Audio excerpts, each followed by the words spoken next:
Nandito tayo ngayon sa Elorde Boxing Gym, Makati Avenue para panoorin kung paano nga ba nag-e-ensayo ang ating pambansang kamao sa kanyang most likely last fight.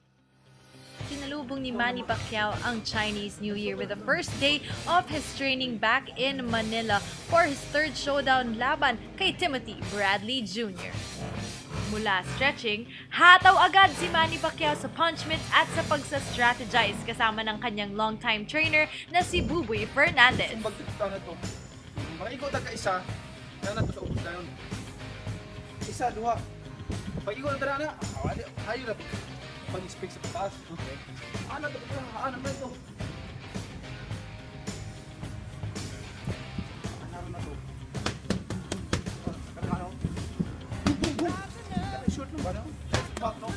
Pagkatapos mag-strategize, lakas ng kamao ang inilabas ni Manny sa heavy bag. Long endurance at high stamina naman ang kanyang ipinakita sa jump rope at sit-ups. Kitang-kita naman natin na sa edad 37, nandyan pa rin yung bilis at lakas ni Pacman. Pero si Kuya Buboy parang hinihingal na ata. Napapagod na ata si Kuya Buboy, no? Kapoy na ba? But kidding aside, syempre hindi kompleto ang ensayo ng isang boksingero kapag walang speedball.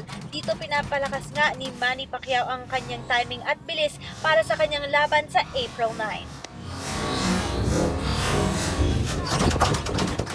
At ito po, ang exclusive coverage ng training ng ating pambansang kamao na si Manny Pacman Pacquiao. Ako po si Mitch Del Carmen, nag-uulat.